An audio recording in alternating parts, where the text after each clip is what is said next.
مساء الفل يا زعيم، ازيك؟ واسبوع جديد من احنا بنضيع يا وديع. وقبل ما نبتدي بس عايز افكرك ان انت وانا كل واحد طالع عليه سمعة اليومين دول. انت طالع ان انت شبه اليساريين اللي بيطلعوا في افلام عادل امام، شفت دي؟ لذيذ قوي. وانا بشم كله. فلو عندك كله قول لي، علشان انا الستوك ابتدى يقل عندي يعني. لا لا، اشوف لك عندنا في الصيدليه. المهم انا مش عارف نبتدي منين ولا منين، لان الدنيا الاخبار كتير والخير كتير ما شاء الله يعني. لا لا، هو انا بس عايز ارد على احد الساده المحبين للديمقراطيه. قال لي انتوا مش خايفين؟ فانا بقول له لا خايفين طبعا، بس ما بنختشيش. على راي رشدي اباظه يعني. لا بنخاف بس ما بنختشيش. هو شوف ما انت اعرفش بتقول احنا ايه المفروض بس. نخاف ليه يعني واحنا قاعدين بس في بلد معلقه ايه؟ معايا. anyway، الاخبار مش عارف نبتدي بايه، بس انا اعتقد ان يعني اكتر اخبار يعني طالعه اليومين دول هي عن الكهرباء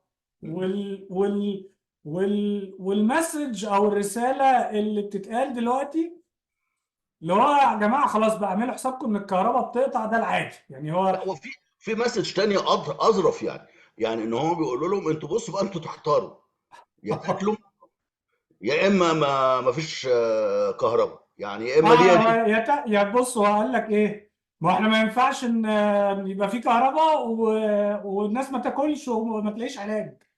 واللي انا اعرفه ان ما فيش علاج اصلا يعني ما فيش ادويه. هو ما فيش دواء ده اه هو. ما فيش دواء، ما ده فيش اخر. دواء، ما فيش كهرباء والاكل يعني بنزق فيه يعني. هو الناس ده دلوقتي فعلا.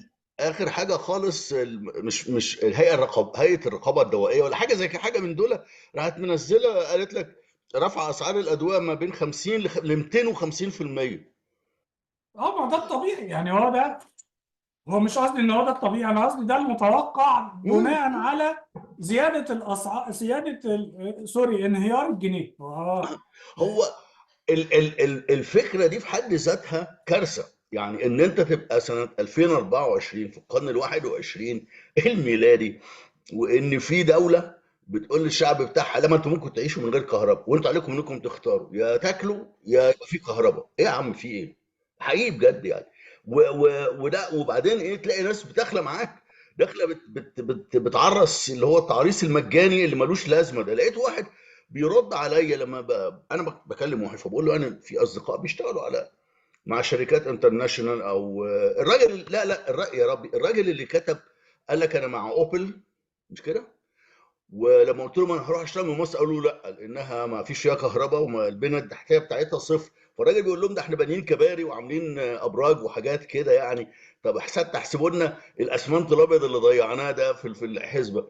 فالراجل بيسخر من الموضوع ده، ان مصرف القوائم بتاعت ان ما فيش كهرباء، وده اللي هو هي دي هو بس عشان الناس تبقى فاهمه، هو في شركه بتشغل يعني شركه اودي. اه بتقبل الناس انها تشتغل من من المكان اللي هي عايشه فيه. انت عايش بقى في الهند، عايش في مصر، عايش في امريكا، المهم بتعرف تشتغل وبتعرف تبقى افيلبل. فما فيش يعني، انا شخصيا كنت كده يعني. انا لا انا يعني هم بيقول عادي لك ايه، يعني. ان هم إن حتى لو حابين يشتغلوا لمده معينه ماكسيمم 3 مانثs في دوله تانية يروح، ما دام هيشتغل. لما هو سجل قال لهم انا رايح مصر قالوا لا. اه لا، مصر بلاك ليست. مصر معروف يعني. هو اي حد عارف مصر هو ان ما فيش انفراستراكشر. الانفراستراكشر اليومين دول يا جماعه مش مجرد طرق والله ومجاري والله. يعني. ده لو افترضنا يعني ان احنا عندنا طرق ومجاري، الانفراستراكشر دلوقتي عباره عن اهم حاجه هو الانترنت. ان انت يبقى عندك انترنت. انترنت ده اسمه الهاي سريع واي. النهارده وريلايبل. بيقول لك الهاي واي، يعني الهاي واي الانترنت بقى يطلق عليها الهاي واي. اه لا، ما هو دلوقتي كل حاجه على الانترنت يعني لما حصل الكوفيد اغلب الشركات اشتغلت، خلت الناس تشتغل من البيوت والدنيا مشيت، مش ولقوا ان الموضوع احسن الناس والبرودكتيفيتي بتشتغل اعلى احسن. والناس بتنجز اكتر، ويعني ما كانش فيه مشكله. ليه؟ علشان في انترنت، علشان ما في كهرباء وفي انترنت. فاحنا انت ما عندناش كهرباء. وما عندناش انترنت على فكره، الناس ولا على فكره. لا، ولا انترنت. ما اللي موجوده دي مش انترنت، دي اه اللي قلت موجوده على عوض يا فكره، عم. يعني الناس اللي مش عارفه، الانترنت في مصر بطيء بطء السنين. يعني انت هنا بنتكلم في اقل حاجه 300 ميجا سبيد، والعادي دلوقتي بنتكلم في البيوت مش في الشركات. 300 ميجا سبيد، و1 جيجا ده العادي، يعني 1 جيجا ده اللي هو موجود عادي كده، يعني انا عندي 1 جيجا، يعني مش حاجه يعني. انا ما اعرفش عندي ايه، بس بشغلها كويس. لا ما في مصر، صيدلي بقى. في مصر بقى اساسا السرعه اللي انت بتدفع ثمنها ما بتجيلكش اساسا. يعني انت بتدفع سرعه، هنفترض مثلا 10 ميجا مثلا، ما بتجيلكش 10 ميجا ليه بقى؟ علشان برضو الناس دي مش، في ناس مش فاهمه. كل كل بايت بيتبعت على الانترنت في مصر تراكت بمعنى ان هم منزلين ابلكيشنز تراقب كل حاجه بتحصل في مصر. وده طبعا بيبطئ الدنيا، ما هو انت علشان تحمل عليها. اه. اه علشان تراجع اي داتا رايحه وجايه، انت بتاخد وقت، ما هو انت بتاخد وقت على ما تشيك على الحاجه، او علشان تعرف الحاجه دي فيها ايه. فهو مبدئيا معموله لاسباب امنيه طبعا. طبعا. طبعا. بس دي بتبطئ الانترنت، وهم مش عايزين الانترنت يبقى شغال كده، الناس تشتغل كده عادي. ما هو ده يعني ده يودي لك المجموعه الحاكمه منفصله تماما عن العصر بشكل غير طبيعي. يعني ان ناس مسؤولين مفروض ببدل ومش عارف ايه وبتاع يطلعوا يقول لك انت لازم تعيش من غير كهرباء. ازاي يا عم؟ احنا 2024 داخلين على 25 اهو. العالم كله شغال على الانترنت بدون استثناء. الثروه بتاعت البلاد دلوقتي بتتحسب بالجيجا بايت يا اخوانا، ما بتتحسبش بالفلوس. العالم كله شغال. الشركات، اكبر شركات في العالم هي شركات المايكروس المايكروسوفت والبروجرامينج والشركات اللي شغاله بالنت، اكبر شركات في العالم. حتى يعني شركات السوفت وير يعني اه مايكروسوفت، الاولى في العالم جوجل، ابل، بالظبط بالظبط. اي اي بي بي ام. ام. عد بقى. اه الكونكشن بتاعت العالم كله دلوقتي بقت اون ذا سبوت.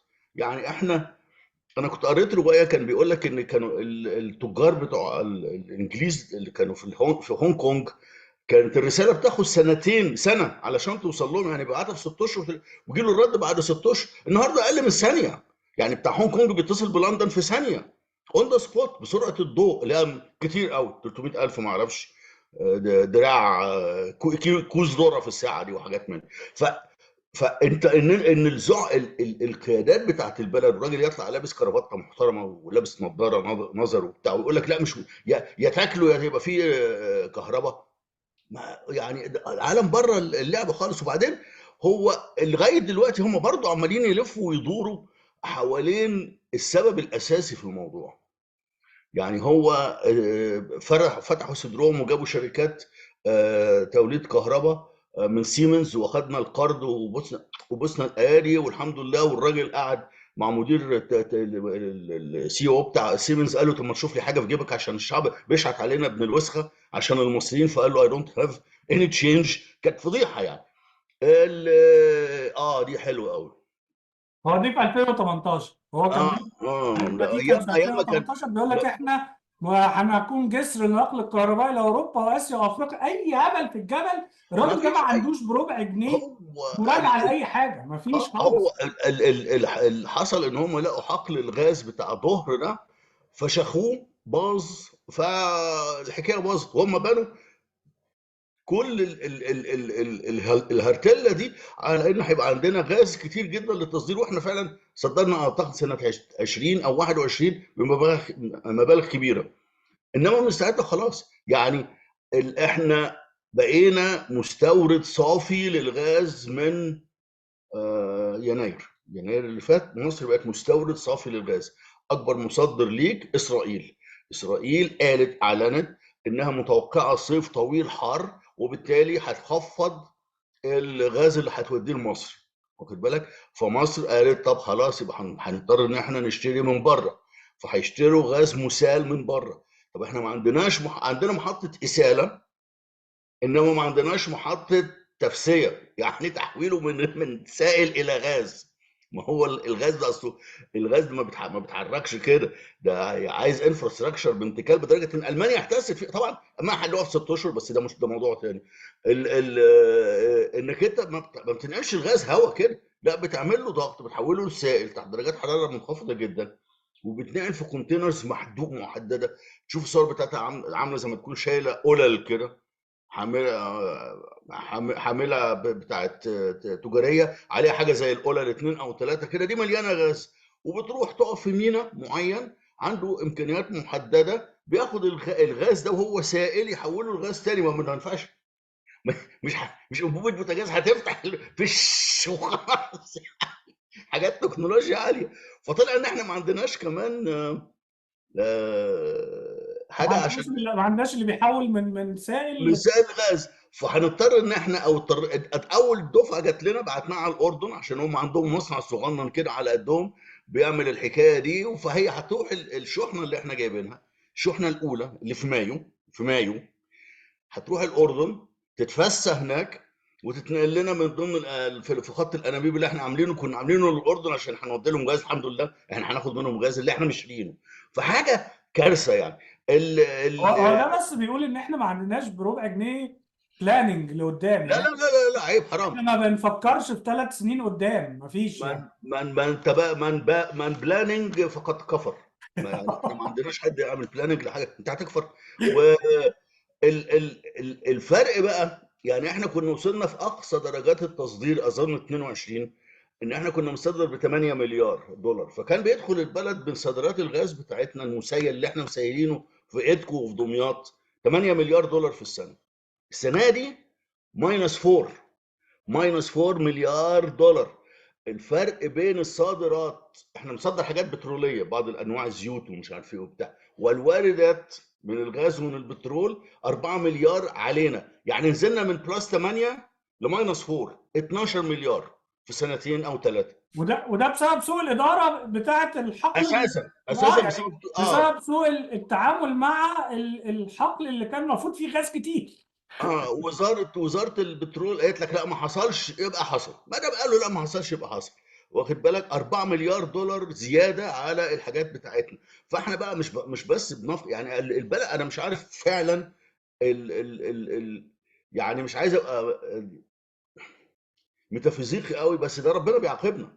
يعني قناه السويس نزلت النص، تحويلات العاملين في الخارج نزلت التلت، البترول نزل من كان عندنا بلس 8 مليار بقى ماينس 4 مليار. فيعني كل حاجه بتدخل لا بس هو فلوس. ولا ميتافيزيقا ولا حاجه، هو باد بلاننج، يعني ما فيش بلاننج يبقى انت ولا اداره، هتلبس بس. وسرقه، اه وسرقه بجد. وفساد، كوربشن، نو بلاننج، مفيش اي نوع من انواع الرؤيه لقدام.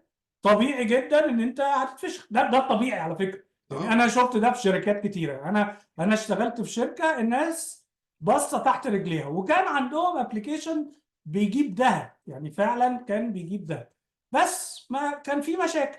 المشاكل دي انا قلت لهم يا جماعه احنا لازم نحلها.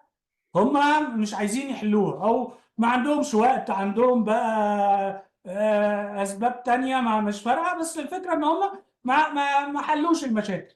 بعد سنه انا سبتهم، بعديها بسنه سمعت ان الابلكيشن دي قفلت وخلاص. يعني المصدر الدخل الكبير اللي كان بيجي لهم بسبب الابلكيشن دي وقف، لان الناس دي ما عملتش اي نوع من انواع المينتنانس، او اي نوع من انواع ان هم يصلحوا المشاكل اللي احنا عارفينها. او البلاننج للمستقبل. بس اه بس فهو ما فيش حاجه غريبه ولا حاجه، هو ولا عقاب ولا بتاع، هو اللي بيعمل اللي عليه. بي الدنيا حتى لو الدنيا وقعت، يعني انت فاكر زلزال حصل باين في تايوان باين ولا حاجه كده، في حته في شرق قريب ده. في 7 ماتوا. عندك زلزال تاني حصل في تركيا اقل منه، 30,000. في الافات ماتوا. ليه؟ اه علشان دول مستعدين، دول عاملين احتياطاتهم وعارفين ان انت شفت الصور يعني بتاعت تايبي، الكوبري بيعمل ازاي من اه الزلزال، بيرقص. عاملين حسابهم، ودول مش عاملين حسابهم. فبتيجي ده الكارثه. بيقول لك ده هم الاتراك نفسهم اعترفوا، قال لك لان احنا حطينا الكود بتاع الزلازل، احنا عارفين ان دي منطقه الزلازل وعملنا الكود من 10 سنين، بس ان في فساد في المحليات محدش بيسمعه، بيدفعوا رشاوي. الله، بس اهو. بس يعني طب يعني انت بتقول احنا عملنا اللي علينا. وفكره بقى ان انت تقول قدر الله ما شاء فعل وما اعرفش والحاجات دي، ده الكلام دول ده ما بياكلش عيش، بيعمل مشاكل، بيعمل كوارث، والكوارث تيجي يقول لك هنعمل ايه يا ربنا اللي عايز كده وخلاص. بس في ناس تانية بتقول لك بقى لا الكلام ده ربنا اركنه على جنب، معلش احنا هنعمل اللي علينا، هنعمل he's الهوم not ورك بتاعنا. he's not a part of my proposal. بالظبط. لا راعي لا انا مش بلس. محتاجه في المعادله. انا هعمل حساب ان في كارثه ممكن تحصل، فالكارثه لما تحصل الخسائر بتبقى اقل، بس خلصت. انت ف مش عامل حسابك، دي مشكلتك انت، ده موضوع تاني. فاسرائيل مش هتدينا غاز، فاحنا هنضطر ان احنا هنشتري ايه بقى؟ هيقول لك هنشتري كل شهر من اشهر الصيف اللي هي تبتدي في مايو يونيو يوليو اغسطس، 4 اشهر على الاقل، واحتمال يبقوا سبتمبر كمان 5 اشهر، لان الصيف السنه دي انا متوقع انه هيبقى زي الزفت، لان الشتاء مفيش شتاء. يعني احنا في كندا هنا ممكن اقول لك مفيش شتاء، ايه -4 -5، ايه الكلام الفارغ ده؟ فين العشرينات والثلاثينات بتاع زمان؟ بالماينس بالماينس مش من فوق. اه بالماينس، بالماينس. احنا بتوع الماينس 20 يا اخوانا، ايه -5 ده؟ يقول لك شتاء ايه؟ فاحنا هنضطر ان احنا كل شهر نجيب 3 شحنات غاز من الخارج، نستوردهم بسعر السوق. النهارده سعر الشحنه 40 مليون دولار، في 3 ب 120 مليون، في 4 مش خليها بلاش 5، في 4 نص مليار دولار، زائد ال4 مليار اللي قبل كده، ده عشان الفجوه هندفع نص مليار كمان. فهي الحكايه لا وفي نفس الوقت ولاد الوسخه مش هيقطعوا الكهرباء عن الناس اللي حوالين. الساحل، عن الساحل. يعني مش الساحل وبس، الساحل الكومباوندات اللي فيها الاغنياء ومساكن الضباط وبقيه بقى الحاجات، المنشآت الحيويه اللي هو بتاعت امن الدوله بقى. تخيل يا مؤمن يا مؤمن، لدرجه ان هم قطعوا الكهرباء عن البورصه. البورصه قطع فيها الكهرباء. البورصه عطلت بعض تعاملات البورصه، بعض ايه يعني؟ والباقيين عملوا ايه يعني باعوا لبعض ازاي؟ وقفوا يندهوا على بعض، تعالى يا فادي خد لك 2000 سهم.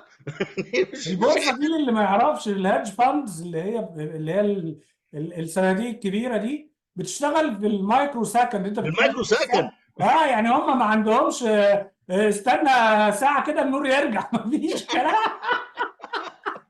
انت فاكر في واحد كتب بيقول لك مش عارف كنت بعمل ايه، فبتكلم، لا يا رب مش واحد، اضحك، ده انا اخر مره كنت في مصر، فبحول فلوس بتاعتي من مصر على هنا، فنايله واقفه في الفرع هنا، وعلى التليفون انا على او هي على التليفون، وانا واقف في الفرع هناك في مصر، فبتقول لي انا موجوده دلوقتي، ممكن تحول الرقم اللي انا بعته لك ده، هو ده رقم الحساب ومش عارف إيه وبتاع. فقلت لها انا عندي مشكله يا مدام، والله ده مراتي بقول لها يعني، وهو في الفرع بتاع كندا هنا في اورلينز، الكهرباء مقطوعه.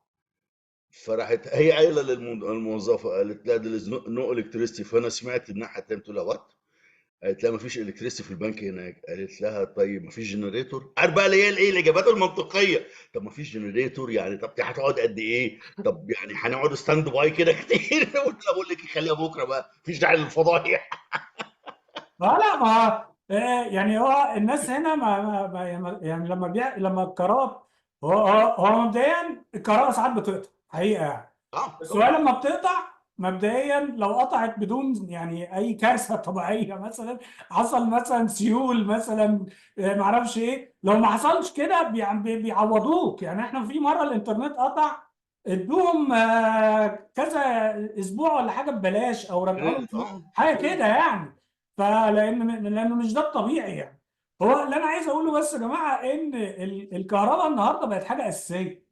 اللي اساسيه هو جدا. يعني مش رفاهيه، والله لا ما خالص رفاهيه. خالص. وان لما ان لو حد مش فاهم الحكايه دي تبقى مشكلته بقى بجد، يعني ان احنا في القرن ال21 انه مش فاهم اهميه الانترنت واهميه الكهرباء اللي بتشغل الانترنت، واهميه ان يبقى الحكايه دي 24 ساعه في اليوم في العصر اللي هو بيشتغل 24 ساعه، البورصه تقفل، بورصه تفتح، والاخبار والحاجات دي بتتنقل بسرعه الضوء. يبقى مش معانا، مش مشكلتنا بقى انه. وبعدين يعني ارجو ان الناس ما تعرضش ببلاش. يعني انا لقيت واحد داخل بيقول لي طب وايه يعني ما تظبط وقتك على الكهرباء. قلت له ازاي يعني؟ قال لي يعني خلي الساعات اللي انت بتشتغلها ما مش هي اللي فيها الكهرباء. قلت له طب افرض واحد زي حالاتك كده بيشتغل مع ناس في الهند ولا ناس في امريكا ولا بتاع، اقول لهم استنوا لما الكهرباء ترجع. يعني هو بيصحى في عز الليل علشان يبقى الصبح معاهم هناك، هيقول لهم كمان استنوا لما الكهرباء ترجع؟ ما يخلي عندك دم يعني. فقال لي لا، ما أصل ناس كتير بتعمل كده. قلت له ناس فين؟ انت قاعد فين؟ قلت له انا قاعد في الكويت. طب يا ابن البعيده، ولا ابن المبقعه، ولا ابن مش عارف اقول ايه، يعني مش عايز اقل ادب اكتر من كده. انت قاعد في الكويت ما عندكش اي مشكله في موضوع الكهرباء ومالكش اي علاقه باللي بيحصل، انت داخل تعرس ليه؟ يعني داخل انا في ما هو الموضوع عشان تعرس ليه؟ التعريس المجاني ده انا مش فاهمه ده بجد. غريب غريب. يعني واحد قاعد في كندا ويقول لك مصر جميله، يا عم إيه؟ الناس في مصر لو طالت انها يعني لو فتحوا لهم المطار قالوا لهم كل واحد يركب طياره ويروح البلد اللي هو عايزها، البلد هتفضى. البلد هتفضى فعلا في 3 ايام. في مسرحية بكالوريوس في حكم الشعوب بتاعت علي سالم، لما كانوا عاملين جايبين حكام افريقيا كلهم يعملوا لهم دراسات عشان ازاي يحكموا الشعوب في الامم المتحدة. في اي دولة الرئيس بتاعها لازم ياخد البكالوريوس ده، درجة البكالوريوس دي. فكان كاكا باكا كان عاملها علي الشريف الله يرحمه، رئيس افريقي يعني. فصحي الصبح لقوه متنرفز قوي، قال له ايه يا عم في ايه؟ قال لهم اصل انا سمعت كلام المدرس امبارح، قال لك المفروض تبقى الحدود مفتوحه ففتحت الحدود. قالوا له طب كويس بيني وبين الجيران كويس. قال له مش فاضل حد في البلد فاتفقوا بقيه الرؤساء الافارقه ان كل واحد يسلفه 20,000 مواطن لغايه ما يخلص الامتحان وبعدين ربنا يحلها. بكالوريوس وحكم الشعوب، علي الشريف و نور الشريف. نور الشريف كان هو عامل الدور الضابط المصري.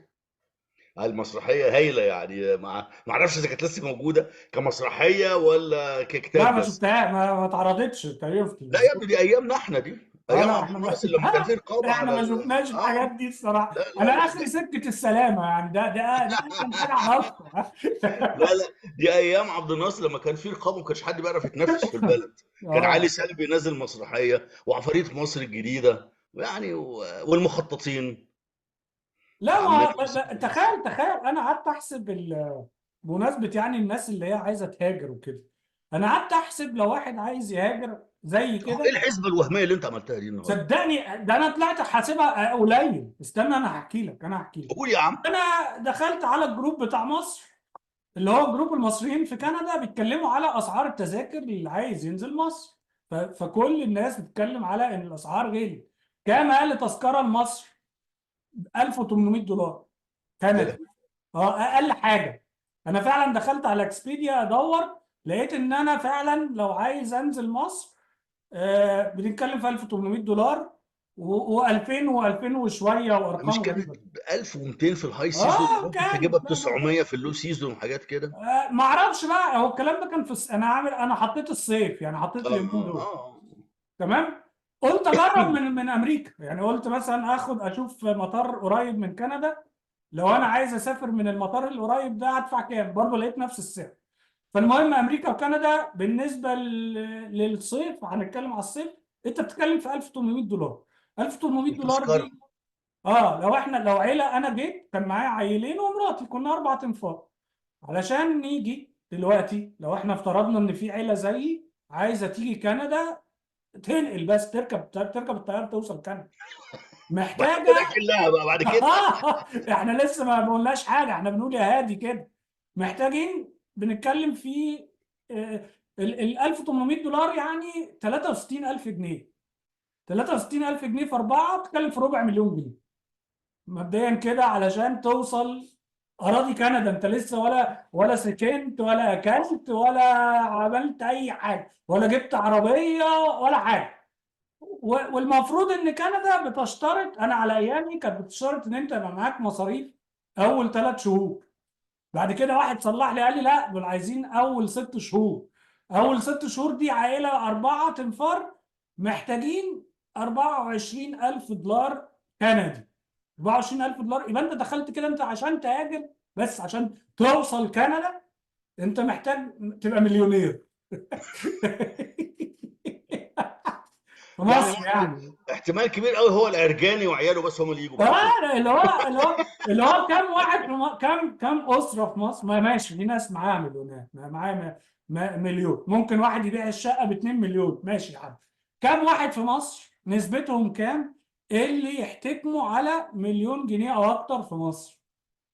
هنفترض ايه مثلا 10 مليون بني ادم. اي لا، بس يعني برضو ما تنساش ان يعني النت وورث بتاعته مليون، هيحطها هيصرفهم كلها. ولا حاجه، اه اه، هيحطها وهيعيش كلها في هنا. مغامره، في مغامره يا وهيعيش هنا صابت معهوش فلوس يعني، هو يا طابت يا صابت يعني آه. لا بس حتى الرقم ده عالي الهجرة شويه. يعني حتى الهجرة اللي الناس نفسها فيها ما بقتش سهلة زي زمان. آه. ما بقتش سهلة. انت فعلا دلوقتي بسبب انهيار. انا لما سافرت، انا لما جيت كان الدولار ب5 جنيه. ب5 جنيه انا جيت كان معايا 40,000 دولار. كان رقم قليل يعني، ما كانش رقم كبير. كان اقل من رقم من ثمن الشقة وقتها. انا الشقه بعتها ب 450 ولا حاجه. ال 40,000 دي كانت تعمل 200,000. مم. رقم مش ما يعتبرش كبير. كانت العربيه مثلا ب 100,000، العربيه اللي هي العربيه الكبيره اللي هي كانت بتتكلم في 100,000. احنا بنتكلم على العربيه الصغيره دلوقتي في مصر بتتكلم في مليون جنيه وطالع. مم. وكل ده بسبب الانهيار اللي حصل في الجنيه. والانهيار اللي حصل في الجنيه ده سببه سوء إدارة وفساد. محدش يقول لي حاجة تانية. الاثنين مع بعض، سوء اه اداره وفساد، فساد على اعلى مستوى في البلد، من اول رئيس الجمهوريه واولاده وانت نازل بقى لغايه اقل امين شرطه واقف في الشارع. انا كنت هقول لك الفساد كده المؤسسي بالظبط. اللي في البلد ده ثقب اسود ممكن يضيع اي حاجه. مفيش اي حاجه ممكن تعملها في مصر الا لازم تعمل حسابك على مارجن الفساد ده. يعني انت لو عايز تعمل اي بزنس في مصر لازم يبقى عندك مارجن كده، اسمه بقشيش وتخليص ولوبريكيشن عشان العجله تمشي والحاجات دي كلها.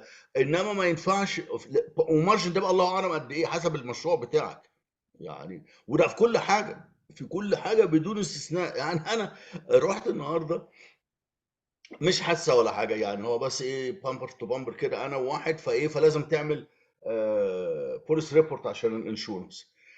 انا اول مره اعملها، شوف انا بقالي قد ايه، كان اول مره اعملها. هي مره واحده عملت حادثه وكان التوتال لوس، وكان شالوا العربيات مش بالعالم اللي بينا، احنا كنا 6 7 عربيات ضربنا ببعض. المهم، فانا رايح بقى وشايل الهم، اخش بقى الاقي امين شرطه مقرف وبكرش واسنانه بايظه وريحته وحشه، وحاطط فوطه هنا، حاطط المنديل هنا عشان العرق، وهيقعد طلع دين امي ولازم اديله فلوس بقى وبتاع مش عارف ايه. فين يا عم اقرب كوليشن سنتر هنا؟ طلع على بعد 5 دقايق بالعربيه. رحت لقيت 3 بنات امارات زي الشربات هم اللي ماسكين الكوليجن سنتر ده. 20 20 22 23 بنات حلوين وقاعدين بقى ما فيش شغل، ما فيش، ما انا بفرح لما الاقي زبون. والحكايه كلها ان انا بعملها يعني اون ذا سكرين، انا اللي بعمل كل حاجه. بيقول لك اكتب اسمك وحصل ايه واحكي الحكايه ومش عارف ايه وبتاع، ان هي تقراها تطلع تصور العربيه وتعمل المحضر، بياخد منها 3 دقائق بالظبط، وراح مدياني الرقم، قالت لي هو ده اللي تديه للتامين بتاعك. انا بحاول اتخيل حاجه زي كده بقى. يعني انا خارج من عندهم وانا مبتسم. واخد اولا بنات ظراف، والمكان دمه خفيف وتكييف حلو وبتاع ورخام كده وشيك، وما ما فيش امين شرطه تغمسه بورقه ب50 ولا بتاع. وحسيت ان انا ما انجزتش يعني. الحكايه كلها اقل من نص مفيش ساعه. تحديات. مفيش تحديات. طب العالم دي عايشه ازاي كده؟ مفيش التحديات اليوميه اللي هي من ساعه ما تفتح عينك في النوم من الصبح وانت دين امك طبعا لغايه لما تنام تاني اذا عرفت تنام فالنهار. انا هضحكك اكتر من القصه اللي انت حكيتها دي. انا عندي حاجه شبهها حصلت معايا هنا برضو. لما قالوا لي انت محتاج سكيورتي كليرنس في الشغل، فعلشان تطلع سكيورتي كليرنس محتاج تعمل فيش تشبيه. افتكرت. انا وادوني يعني عنوان المكان اللي انا هعمل فيه فيتش داون تشبيه. تاون اوتوان. ومتخيل بقى ان انا حامل برضه نفس امين الشرطه اللي انت ولا شيخ الحاره المخبر ابو طبنجه ده ابو وهلاقي بقى البتاع الاسود ده اللي انا بعوز فيه صوابعي، وتمسح ايدك في الحيطه. والخرقه الزفره المعفنه اللي مسح فيها كل البشريه قبليه، والحيطه المليانه اسود. بعويص وصوابع. خالد مره من هنا. وراح ده متخيل المنظر ده. اه اخش ما الاقيش غيري انا لوحدي مبدئيا. انا الوحيد النهارده. انا الوحيد والاقي واحده يعني زي ما انت بتقول كده زي القمر، ومسكت ايدي، وانا يا جماعه انا شيلوني مستسلم. انا جدتي مش خالصه. انا متعود على الامين. اتلبشت. انا كنت هفرفر في ايدها اصلا. وبعدين حطيت لي يعني هي اصلا ما اعرفش مسكت ايدي ليه، لان هو جهاز اساسا ما فيش سكانر. ولا بقى فيه ولا فيه حبر ولا فيه اي حاجه. هو جهاز زي بتاع السفارات ده. سكانر. سكانر. وبعدين انا بعد ما خلصت بتديني وايبس. ده عشان تاخده من البيت. وامسح يا اختي. انا طلعت مش عارف، مش فاهم حاجه ما بقول لك ما فيش تحديات. لا مفيش ما فيش حاجه يعني، ما فيش اوبستكلز كده تحس ان انت بطل. انا جبت عيش، انا جبت عملت رخصه العربيه. انت يعني نص القعده في اي قهوه في مصر عباره عن اي واحد بيحكي حاجه بيقول لك انا عرفت اغير الواد مدرسه الواد، فيقعد يحكي بقى المغامرات بتاعته. لا انا النهارده جبت عيش من فرن في السيده زينب. مش اسكتوا باركولي يا رجاله، ايه عرفت اللي انا ادخل عداد الكهرباء، حاجات كده بقى، عارف بقى اللي انا هي انا ايه. انا انا انا علشان لوقت ما خدت الهجره كنت عايز اصفي التامينات بتاعتي عشان اخد فلوس التامينات بتاعتي. قعدت في الفيلم ده شهرين. اه ومكتب يوديني المكتب ويقول لي اصل انتوا نقلتوا الشركه فالملفات معرف، واخش اماكن الاقي الملفات كلها ايش إيه الفيران مع بعضها وحاجات كده، يعني اللي هو انت حظ. والمفروض الكلام ده سنه 2011 يعني مش اللي هو في كمبيوتر يا جماعه، هو فين الكمبيوتر؟ لا احنا لسه بالورق، ويفتح الملف ويخش الارشيف وما اعرفش ايه، وفيلم هندي يعني. ليا واحد صاحبي اتولد في سوريا ايام الوحده، فكان عايز يعمل شهاده ميلاد. يعني هو عنده شهاده ميلاد متاكله كده قديمه، اللي هي اللي عندهم في ايام بقى ما الكليه والجيش ومش عارف ايه، فعايز يعمل شهاده ميلاد تانيه. فراح قعدوا لففوه لفه بنت واسخه لغايه ما في الاخر قالوا له بص يا ابني اطلع على ارشيف القلعه، ارشيف بتاع القلعه. هو ده، لان احنا مش لاقيين الشهاده بتاعتك في اي حته، مش لاقيين نسخه نعمل لك نسخه من حاجه موجوده، ما فيش. فطلع على ارشيف القلعه. هو طارق دمه خفيف جدا. فبيقول لي طلعت لقيت واحد راجل زي اللي بيعملوه في الافلام ده، راجل عجوز قوي وحاطط البتاعه السوداء دي من هنا لهنا. روح يا نوفمبر تعالى يا روح نوفمبر تعالى فبراير ده. وقعد قال له انت مواليد سنه كام؟ قال له سنه مش عارف 56 باين ولا 57. قال له فين؟ قال له حلب. قال له يا بص يا ابني، شهاده الميلاد دي اهم حاجه في حياتك، لان مش هيطلع لك غيرها. ليه؟ لان كل مواليد السنتين هم بيبقى فيه في السفاره مكتب دفتر تأييد المواليد بيقعد سنتين وبعدين يتبعت على مصر. اتحرق لما حرقوا السفاره بتاعتنا في دمشق. فانت مالكش عندنا اي حاجه تقول انت مصري ولا مولود هي بس الورقه المهلهله دي حافظ عليها زي عينيك. فالواد جلدها. يعني كان بقى التجديد ساعتها، احنا الكلام ده في السبعينات يعني. كان التجديد ساعتها قعدنا نلف على حد عشان يعرف يجلدها ومش عارف ايه وبتاع. بس لما حكاها لي اتقتلت من الضحك. قال لك هم في دفترين مختفيين، دفتر مش عارف السفاره المصريه في اسطنبول باين ايه في زلزال سنه كام 1800 وكام، والدفتر بتاعكم بتاع سوريا 1000 57 58 او 58 59 حاجه كده يعني. ده اختفى، الراجل اختفى من الدنيا. عادي جدا، عادي جدا. انا في واحد صاحبي وحيد، يعني الولد الوحيد وعايز ياخد اعفاء من الجيش، فبيقولوا له هات ابوك، فجاب ابوه معاه، قالوا له اثبت ان ابوك ده هو ابوك. لا عامل ايه ده؟ شهاده اثبات انك على قيد الحياه. لا لا، انت في مصر بتخش ثقوب سوداء، ولو طلعت منها بتبقى بطل فعلا، لان هو تحديات كبيره. ما دي بقى بقول لك، هي دي اللي الناس بتقعد تحكي عليها، هتتكلم عليها بس هو هو دلوقتي النغمه اللي طالعه وناس كتيره مصدقاها من المصريين، الحكومه بتقولها، الاعلام بيقولها، المصريين بيقولوها، او يعني نسبه مش قليله من المصريين، هو يا جماعه ان المشكله بسبب المهاجرين الكتير اللي جم مصر. فانا انا شخصيا لقيت جروب، يعني الجروب بتاع كندا، الناس اللي مهاجره في كندا، في واحد بيشتكي، يا ابني ما انت مهاجر. انت الهجره ده، مهاجر. او يعني الهجره ده سلوك بشري طبيعي لاي واحد عايز يدور على حياه افضل ليه. انت شخصيا عملت كده لما هاجرت لكندا. واحد عايش في السودان وفي حرب اهليه على دماغ امه واحتمال يموت في اي لحظه، عايز يقعد في السودان ولا المفروض يدور على مكان يقدر يعيش فيه عيشه احسن؟ الناس تقول لي لا اصل احنا مش بلد هجره. يعني ايه مش بلد هجره اصلا؟ ما فيش حاجه اسمها بلد يعني هجره ايه اصلا. مش بلد هجره؟ هي لبنان كانت بلد هجره؟ ما لبنان انت فيها لاجئين دلوقتي انت سوريين. ما دا ولا الاردن، انت ما دام على السكه خلاص انت بقيت هنعمل بلد. ايه يعني؟ واحد عنده على حرب فكره، اهليه يعمل ايه يعني؟ لا لا لا، هو بس هو الهيصه اللي هم عاملينها دي عشان يداروا على كميه الفلوس اللي بياخدوها من الاتحاد الاوروبي ومن الجمعيات الدوليه المنظمات الدوليه مقابل عدد المهاجرين اللي عندنا. مصر بتضخم في عدد المهاجرين وبتاخد منهم رسوم. اولا بتاخد منهم رسوم عاليه جدا، ما يقولكش السوريين داخلين ببلاش، السوريين بقوا بيخشوا بيدفعوا رسوم عاليه جدا. طبعا الفضيحه بتاعت الغزاويه بتاعت 5000 الواحد، دي 5000 دولار الواحد لشخص بعينه، العرجاني ده ولا العرجاوي ده، ما ده فضيحه لوحدها دي. ف او يعني اولا طبعا انا سعيد جدا ان الاخ مدبولي قاعد معانا، الحاج مدبولي قاعد معانا مش ماشي، ان احنا هنلاقي اطيز من كده فين يعني، راجل وشه ما تعرفش بيجيب الكلام ده من المهم ان هو بيقول الدعم الذي تتلقاه مصر من المجتمع الدولي لا يتناسب مع ما تتحمله من اعباء لتوفير حياه كريمه. مصر ما تعملش حاجه خالص، لا للمهاجرين ولا الوافدين ولا المقيمين.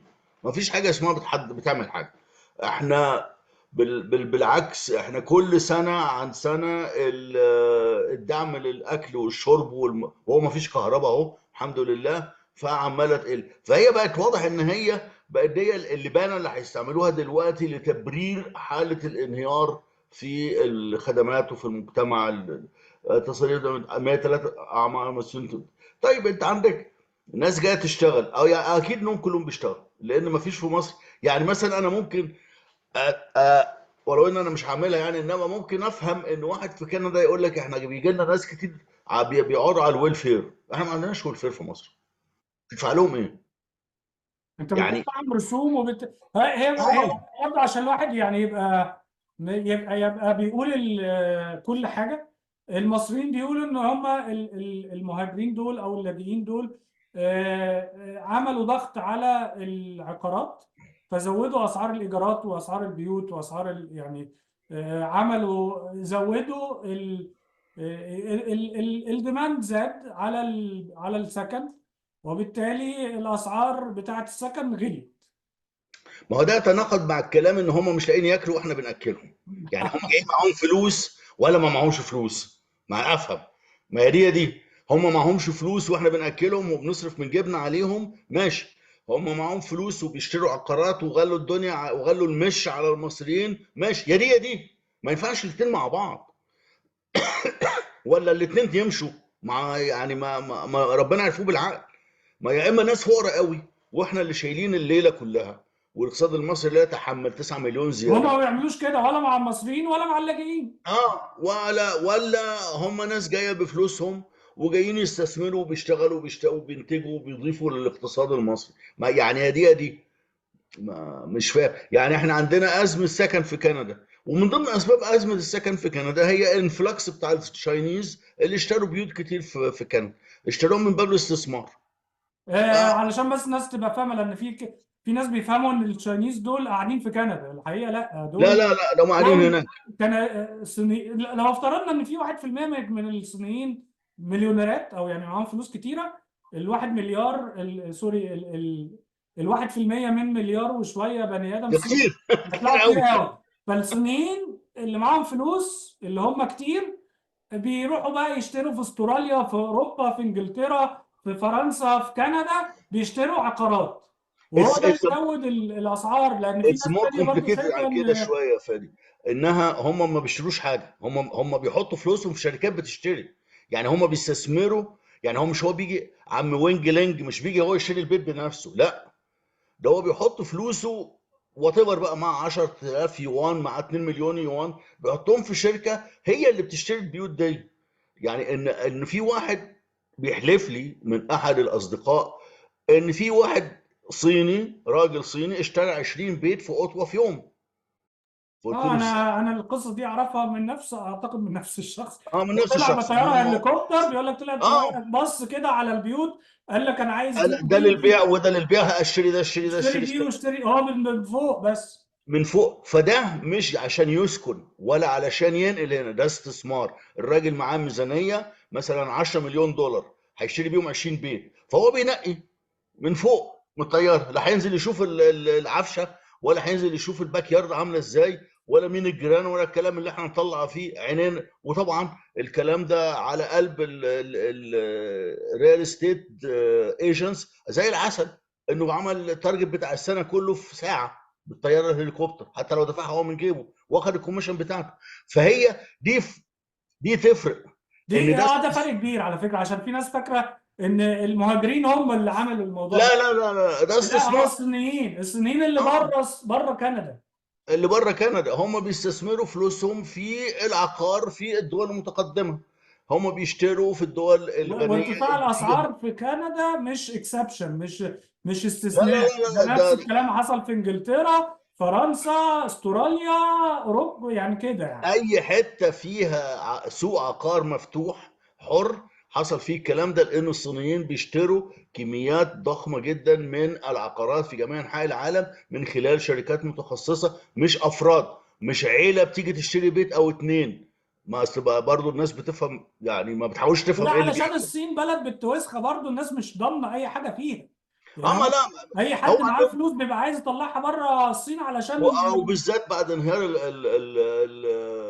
القسم اللي هو العقار في الصين، الشركات العقاريه في الصين وكده، فهم بيطلعوا بفلوسهم بره فبيشتروا بره. ان حصل في مصر مش كده. يعني هو لو حد عايز يستثمر في مصر، ما عنده عشرات الالاف من الشقق فاضيه. انا ارقام بتقول ان عندنا مليون شقه فاضيه في مصر، مليون، ما حدش بساكنها ولسه بيبنوا. ماشي. فلو حد عايز يستثمر يشتري فيها، بس هو مش استثمار. ده ابو رعد جه هو والواد رعد واخته، معرفش مين، ومراته ام رعد، جايين من الشام، ولا جايين من لبنان، ولا جايين من العراق، ومعاه قرشين اشترى بيهم شقه، ولا حطهم في محل وقعد في مصر. لا، بس انا هو مش شايف ان دي تعليقات مشكله المصريين يعني. تحس تعليقات المصريين ومنهم مهاجرين، ده تحسها اللي عنصريه جدا، تحسها عنصريه جدا. يعني يقول لك انا قاعد في عماره فيها سودانيين كتير، اللي هو انا كاني نقلت السودان. يا عم يا عم، عيب والله تقول الكلام ده، عيب تقول انت شفت الكلام ده. الصوره بتاعت اسكندرانيه مش ممكن يعني، انا مش شايف مبدئيا الصوره دي، انا مش شايف فيها حاجه وحشه. انا هجيب الصوره لان انا ما عملتلهاش شير، وانا فعلا مش شايف فيها حاجه وحشه. ايه الوحش في الموضوع؟ ان يعني هم سود يا شويه فاتن. ايه انهم سود، انهم سود. هو ده السبب للوسخه، اللي انا اه متاكد ان لو كانوا دول اوكرانيين لا، ولا اوكرانيين. هو في واحده اوكرانيه هتعرف تقف بقميص نوم كده في الانفوشي على انها ما تتفسخ ايوه. زي لا، الفسيخ. يعني انا عايز اعرف بذمتك مش ده انضف من العيال اللي جايه من الفلاحين وبينزلوا باللبسه؟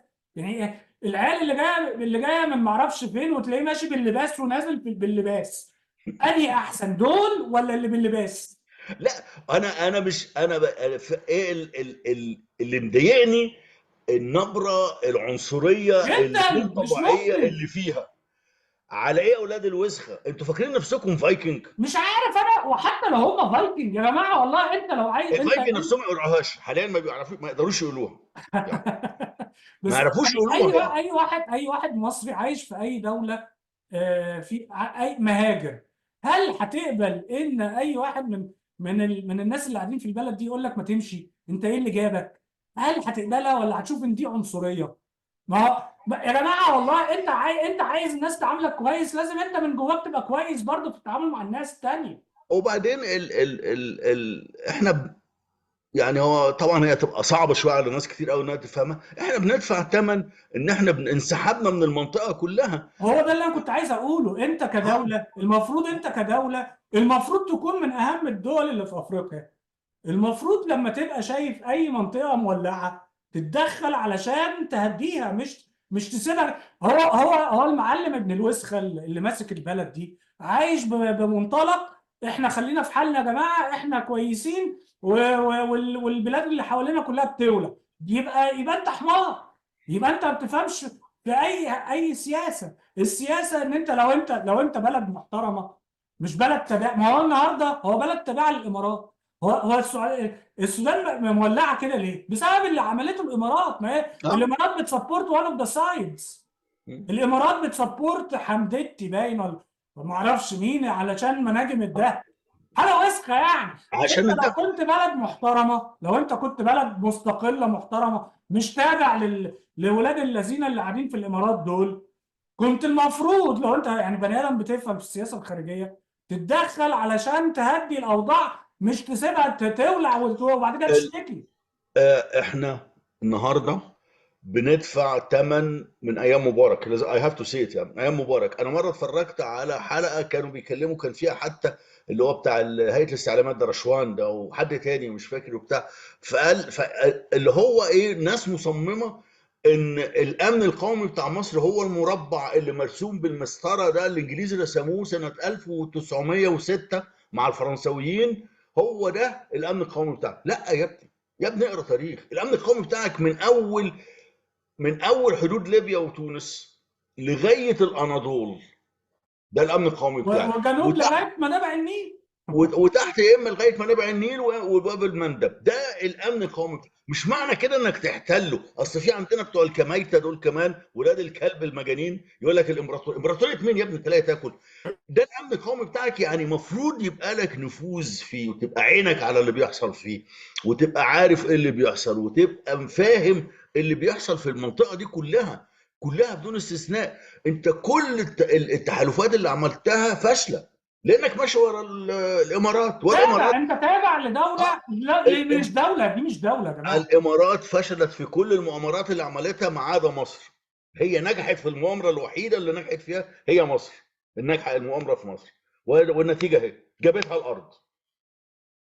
لان احنا تاني وعاشر ان احنا عندنا الناس رخيصه. انت بتشتري لواء بتاع جيش ب 10,000 دولار، مدير شركه بالزياره لدبي. واللي مش مصدق يسال. لا لا، كل المصريين نفسهم يتباعوا، بس هم مش لاقيين حد مش يشتري. مش قادر يشتري. يعني هو اغلب المصريين ما عندهمش مشكله، اشتريني يا معلم وانا بتاعك، يعني مفيش مشكله. فاكر فاكر انا شادي لما كتب مره انه نزل، كان اشتغل في السعوديه فتره ونزل مع اصحاب الشركه، هم شيعه، عشان قالوا له تعالى. شادي لويس قبطي، يعني ما فيش فيها واتنين شيعه، علشان قالوا له انت عارف البلد احنا عايزين نزور مراقد آل للبيت، السيده نفيسه، السيده زينب، الحسين، الامام زين العابدين، الناس دي. اه ماشي اوكي، نزل معاهم. قال لك بعد شويه انا بقيت في نص هدوم من كميه الشحاته وعرض الدعاء. بيقول لك انا اتنين اخين كبار في السن، هما اتنين قرب 70 سنه، ونازلين فعلا في رحله دينيه، حج ديني، نازلين يزوروا مراقد آل البيت في مصر. قال لك كمية ال الإسفاف اللي أنا شفتها، لدرجة إن هم بقوا يعتذروا له، يقولوا إحنا آسفين إن إحنا حطيناك في الموقف ده. يقول لك أنا بقيت في نص هدومي بعد ساعة من اللي انا بيحصل. حصل معايا حاجه شبه كده. ايام ما كنت في مصر، لما جه في الشغل ناس كنت بشتغل معاهم في امريكا، وجم علشان نخلص شغل، فالناس دي قالوا لي يعني كنت انا بفسحهم، يعني باخدهم بعد ما نخلص الشغل اوديهم الاماكن السياحيه. فروحنا خان الخليلي والمنطقه اللي هي المنطقه دي، وقعدنا في مطعم من المطاعم بتاع الكباب والكفته والحاجات دي يعني. هم ناس اصولهم لبنانيه، فهم مش يعني هم امريكان بس من اصول لبنانيه. مش هيتوهوا. يعني بيفهموا عربي ويعني ما بيفهموش عربي قوي، بس يعني عارفين يفهموا اللغة نوعا ما يعني. المهم انا فعلا ما كنتش واخد بالي، بس انا بعد ما قمنا وحاسبنا وبتاع، لقيت واحد من اللي كانوا معايا بيقول لي، انا بصيت ورا يعني واحنا ماشيين بقى، انا ماشي مش حاطط مش باصص على الترابيزه، بيقول لي بعد ما احنا مشينا في عيال نطت على الترابيزه اخذت البواقي الاكل اللي هو العيش وبقاي والسلطه والحاجات دي.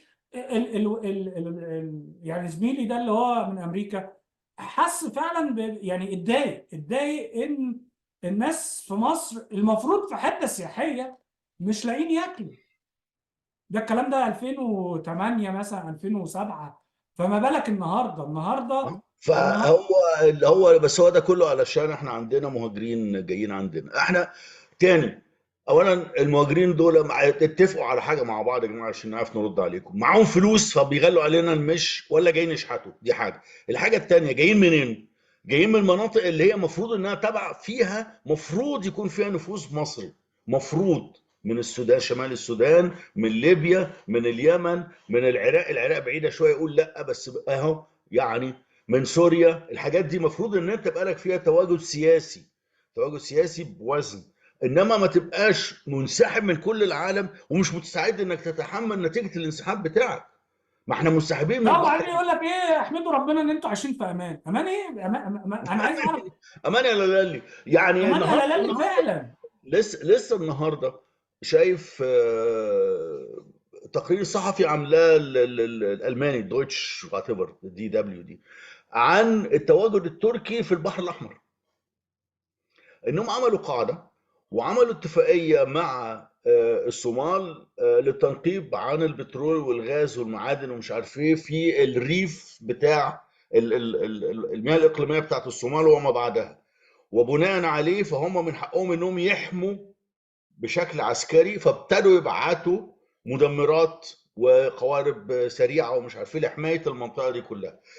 الاتراك وصلوا هناك واحنا مش موجودين. لا، احنا مش موجودين خالص. احنا الراجل اللي كان نافش صدره وقال لك مسافة السكة وما اعرفش ايه والهبل اللي كان هو ماشي في لسه واقف في الشارع. رمسيس. ده مسافة السكة دي، الإشارة معطلاه غالبا، اه ما لهاش حل تاني يعني. الشكمان واقع. الحاجة التانية، أو يعني أنا كان أنت عارف بقى كل أسبوع الواحد بيكتب بوستات بقى فيك حاجات ومناقشات كتير قوي، متخلفة. احنا سرحنا بره خالص. ومناقشات. لا، أصل أنا فعلا يعني ابتديت أخاف من المصريين.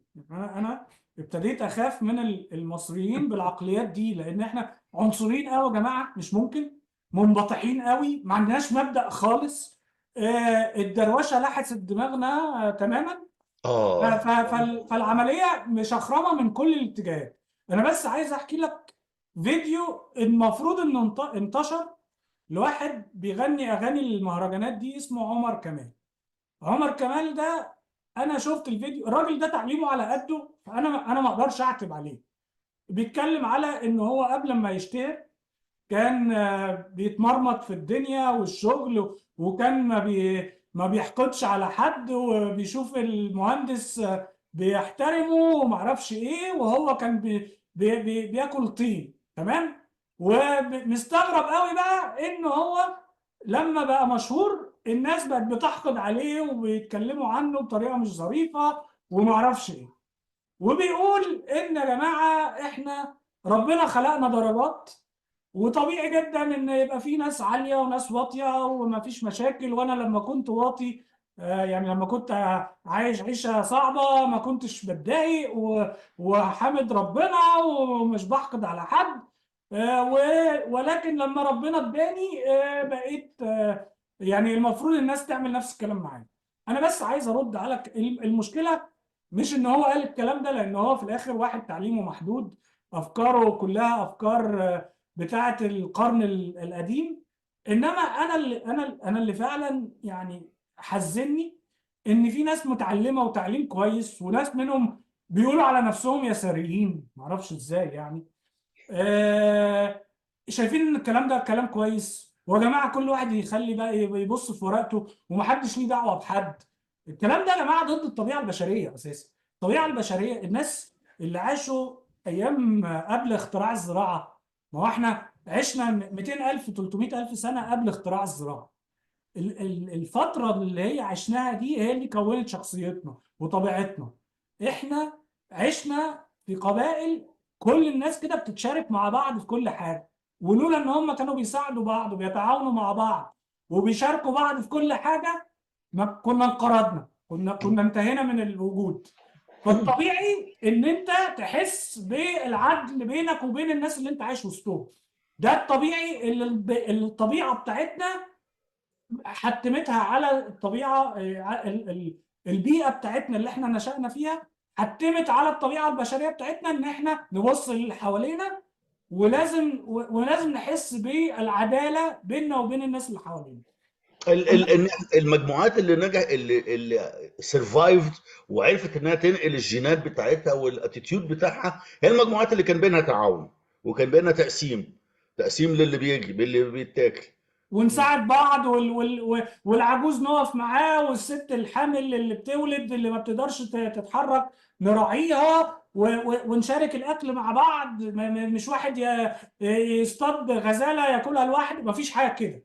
لما حصل الترانزيشن من الهانتنج اند جاذرينج او الجمع الثمار والصيد للزراعه، ظهرت ثروة وظهرت الطبقات. الطبقية دي ما كانتش موجودة 200,000 سنة. الطبقية دي بتخلي البني آدم المسحوق يبص اللي حواليه ويحقد عليهم. ما طبيعي جدا يا جماعة يعني. مش اختراع والله. يعني انت عايز تخلي الدنيا مستقرة، ما يبقاش حد باصص لحد في اكله ولا في شربه، وفر حياة محترمة لكل الناس. فساعتها الناس مش هتبص لبعض، لان كل الناس عارفة تعيش كويس. دور الحكومة في اي بلد يعني اي مجتمع حديث هو ان هي تعمل على وجود عدالة اجتماعية بين افراد الشعب. ان الاقل حظا في المجتمع، وطبيعي ان يبقى دايما في ناس اقل حظا وناس ظروفهم صعبه، ان احنا الحكومه دورها انها ترفع الناس دي او تساعد الناس دي او تدعم الناس دي علشان يقدروا يعيشوا حياه محترمه، فما يبصوش للناس اللي حواليهم اللي عايشين حياه فارهه ورفاهيه ومعرفش ايه.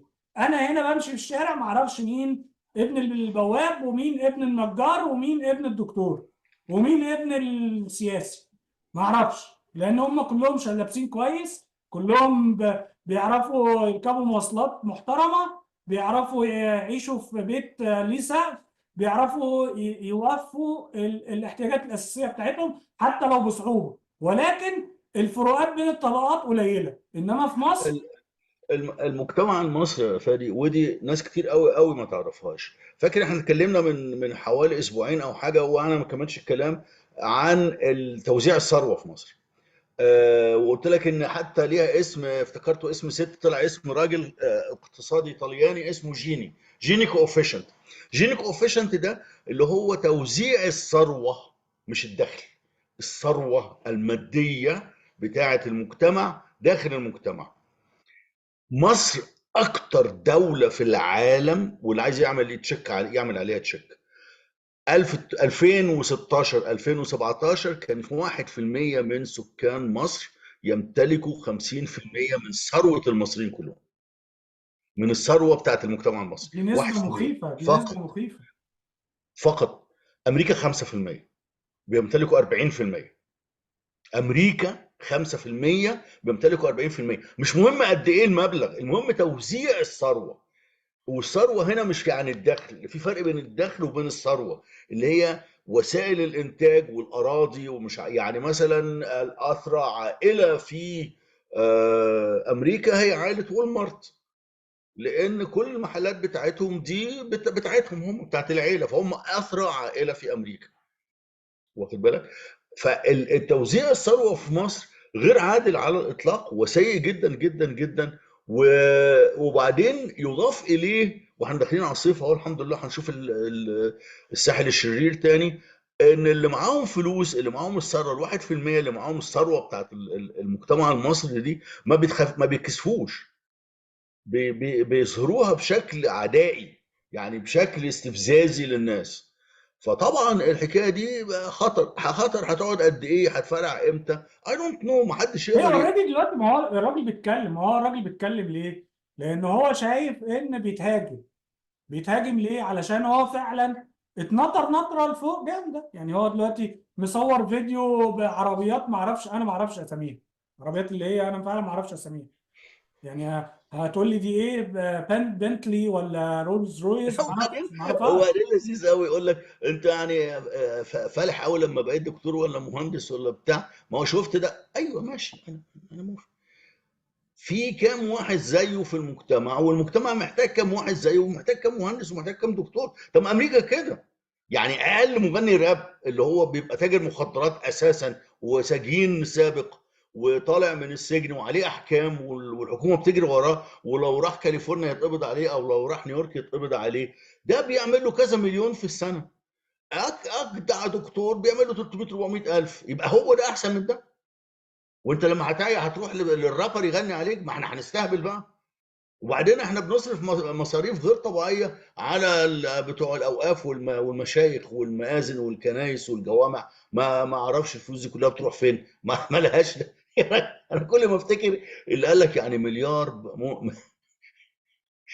مسلم بيدعوا طول شهر رمضان 30 يوم علشان ربنا ينجد اهل غزه ومفيش استجابه، ده معناه ايه؟ معناه ايه؟ معناه ان مفيش حد بيسمع حاجه. ما حدش.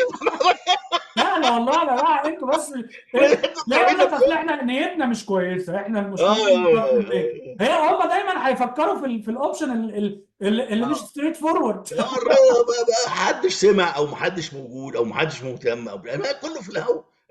اللي فين راحت فين دي؟ وده بينقلني لنقطه الثانيه اللي حصلت معايا مرتين الاسبوع اللي فات.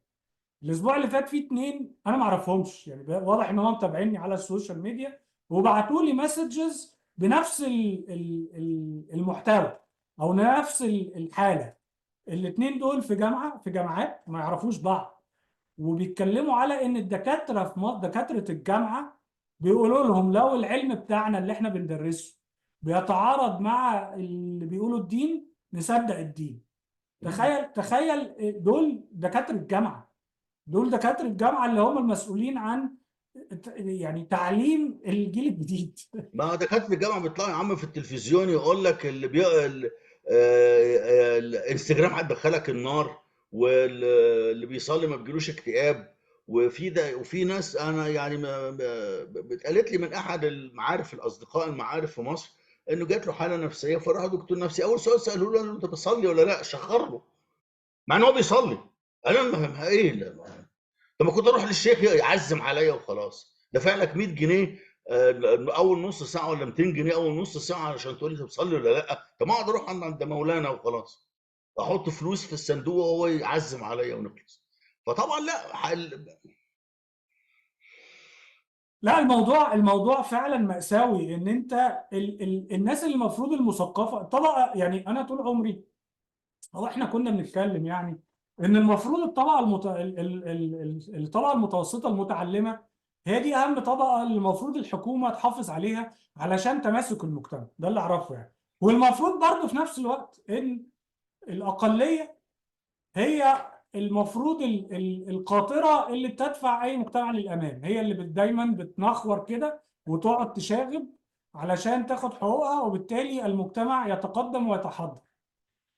احنا ولا عندنا طبقه مثقفه ولا عندنا اقل نعمل حاجه. وعندنا اقليه يعني انا برضو دخلت في مناقشه اليومين اللي فاتوا، في ناس من اللي هم انتي اسلام، او يعني ضد الاسلاميين، فبيقول لك احنا بنشوف ان الاقباط وطنيين جدا وبيحبوا مصر جدا ومعرفش ايه. فانا قلت لهم يا جماعه، الاقباط من اول ما بقوا اقباط، من اول ما بقوا، يعني من ساعات، من زمان قوي وهم ماشيين مع تعريس لاي حاكم يجي يحكم. فطبعا في اقباط كتيره ردوا عليا، قال لي ازاي وانت طبعا بهجوم يعني، ناس كتيره شتمتني وبتاع، بيقولوا لي ازاي وما اعرفش ايه والكلام ده ما حصلش، واحنا ده احنا وطنيين جدا لدرجه ان احنا واقفين مع الرئيس دايما، ولما كان بيروح الامم المتحده كنا بنبعت اتوبيسات نقف ندعمه وبتاع. هو الوطنيه عنده كده، الوطنيه عنده ان هو يدعم الرئيس. الوطنيه عنده ان الرئيس ده هو مصر. والرئيس ده اللي هو موجود حاليا ده درويش يعني ده والرئيس ده اوسخ واحد اسلامي شفته في حياتي يعني. ده اخرهم يعني يعني ده قمه الدروشه ما شفتش زيها يعني. يعني في حتى لما واحد يقول لك ايه الاخوان كان فيهم ناس بتحاول تقول لك اقتصاد اسلامي، تقول لك، انما ده بيقول لك ايه احنا انا ربنا بس هو اللي حاسبني. ربنا اللي حاسبني واحنا ماشيين في كل ربنا هو حاجه اللي مع جابني. بعض. والدراسات الجدوى بتعطلنا، واحنا الحمد لله اهو احنا وصلنا ان احنا بقينا على الزيرو. على الزيرو يا جماعه، احنا حالتنا احنا صفر، حالتنا الاقتصادية صفر، وستزداد سوءا بمعدلات متوالية هندسية الأيام القادمة، مش الشهور حتى القادمة، لأن الحالة فعلا سيئة، ومفيش حد هيقدر إنه يعوم مجتمع فيه 100 مليون مهما عمل. بمناسبه ان احنا صفر، عملوا شركه سموها زيرو تك. زيرو تك.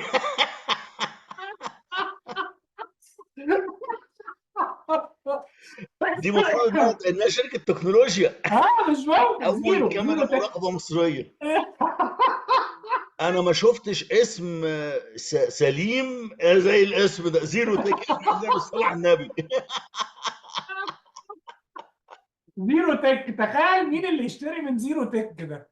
يعني عارف لو سموها زوم تك مثلا، انما زيرو تك دي باينه، وبعدين زيرو زيرو واضحه صفر.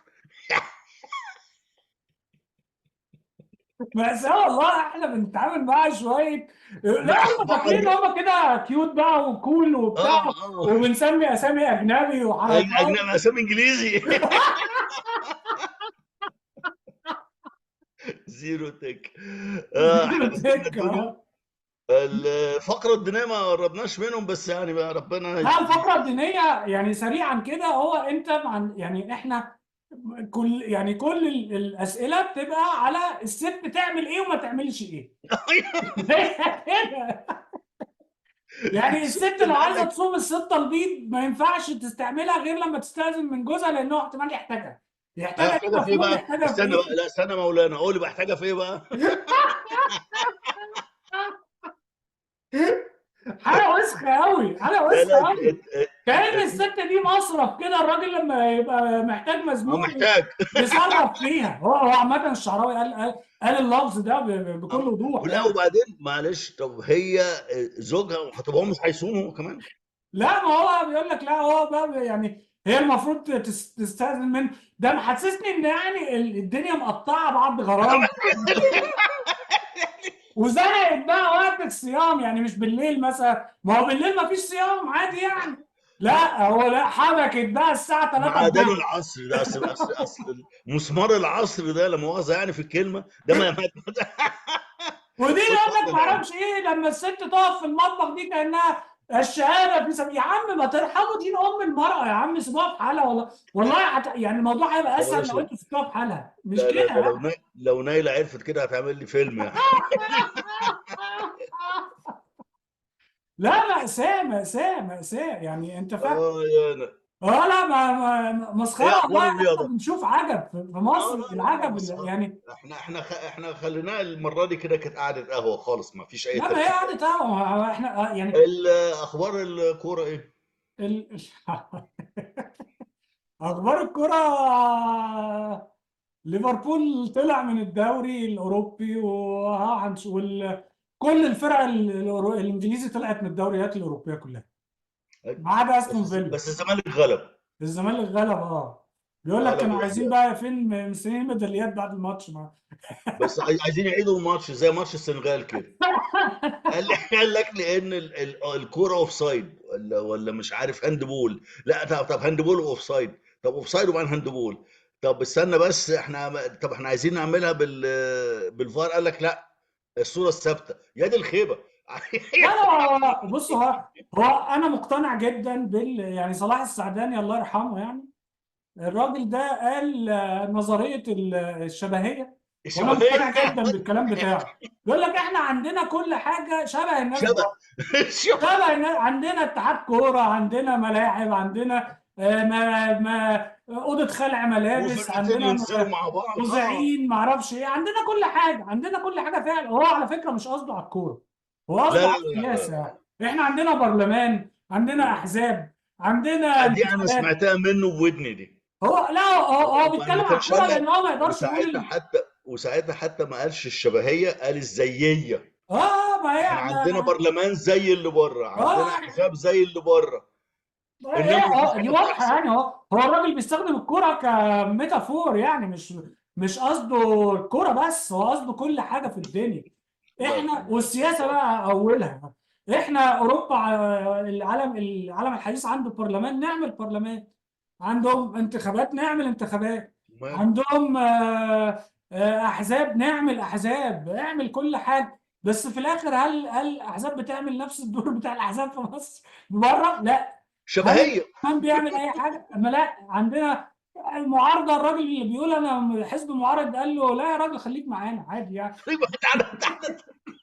تعالى بالمطر، تعالى بالمطر. لا، خليك معانا يا راجل، انت بلا كلام فارغ يعني، معارضه ولا ايه؟ ولا بتاع. فاحنا عندنا كل حاجه شبه بره. بس هل هي بتعمل الحاجه بتاعت بره؟ لا، احنا ما عندناش كده. احنا بس عندنا المنظر زي كده. ما في واحد قال لك هو احنا عندنا ماكيتات.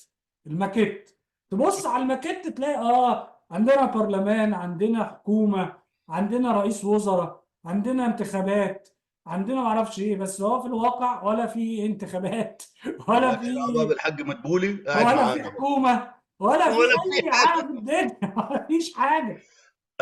انا ما قريتش التعديل الوزاري. انا مستني لما اعرفه على مهلي كده واحد واحد. معيط قاعد معانا ولا مشي؟ ما اعرفش، بس هم قال لك احنا هنغير الوزارة بس هنجدد لمدبولي. يعني هو بيستحمل. ما تعرفش، هو بيحبه لان هو اصل ده منبطح ابن وسخه، ده منبطح انبطاح ابن كلب. اه لا وشفت لا صورته، جميل. شفت صورته وهو مع بتاع IMF. يا اسكت. ده شايف ده المنظر ناقص. ابن الوسخه ده ابن ده وسخه. انت يعني بقول لك ناقص يوطي يبوس ايده. انا ده ناقص شفتها يوطي كده. يبوس ايده، والراجل محتقر احتقار ابن وسخ. البصة احتقار. يا خبر اسود. رهيبه رهيبه. الراجل دي اللي هو دي بالظبط. الفيلم بتاع نجيب محفوظ بتاع القاهرة 30. كان اسمه ايه؟ محجوب عبد الدايم. محجوب عبد لما الدايم. كان بيسلم على احمد مظهر على الباشا. هي كده بالظبط. والراجل هي كده عارف ان بالظبط هو يعني. شحات ابن وسخ. يعني هو الراجل الاوروبي ده، بتاع هو البنك عارف ان الدولي هو ده. شحات. انت شحات يا ابن الشحاتين، والتاني طب ما عندوش اي وبعدين مشكله. هم مش كانوا قالوا يقولوا لنا هنعمل هيدروجين احمر وهنعمل اقتصاد اخضر وهنعمل مش عارف ايه، وبرضه محتسين في البترول والغاز ايه ايه. لا، ده هم بيمهدوا، وانا متاكد. انت زي ما قلت كده، الاسعار الدواء هتغلى، اه اه وهيبقى اه. في ازمه دواء. هو اوريدي في ازمه دواء من زمان على فكره. من زمان، آه. طول عمر ابويا وامي لما يجوا لازم يرجعوا بادويه، لان هم عارفين ان في حاجات كده مش موجوده في مصر، ولو موجوده ملهاش اي فاعليه. انا اي حد من اصحابنا نازل بيقول لي انا عايز كذا وكذا وكذا، انت عارف. لا، ما دي حاجه معروفه يعني. فالدواء لو موجود في مصر وهو غالبا مش فعال. يعني الفعاليه بتاعته في الارض. لاسباب عده. يا اما مش موجود، يا اما غالي جدا، يا اما يعني كل حاجه. ففكره ان هو يخيرك بين الدواء والاكل والكهرباء، دي سفاله الحقيقه، دي جريمه. ده قله ادب. دي قله ادب. وبعدين يقول لك طب يعمل ايه؟ ولا حاجه، يقعد في بيته. بسيط. اي واحد مصري بيدافع عن الحكومه او لا بيحاول يلتمس ليها الاعذار يبقى بني ادم ما يعرفش يعني ايه حكومه. الحكومه اصلا بتتجاب كده عشان الناس تقعد تشتم فيها. اي حته في العالم، اي حته في العالم، اي حكومه تيجي لازم هو الناس يكون هذا الرئيس ده دايما بيكون هدفه أو دوره يعني ان هو يتشتم كل يوم، ان الناس تطلع تشتمه كده عادي جدا. هو بيبقى عارف كده، واخد كورسات ازاي يتعامل مع الشتيمه. انما في مصر ويتفزك.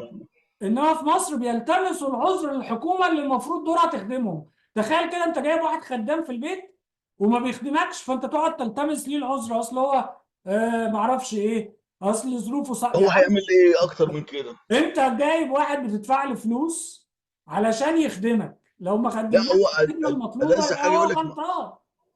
ألذ حاجه يقول لك ايه، ما هو واخدها بايظه. ايوه، طب ما هو عارف انها بايظه، اخدها ليه؟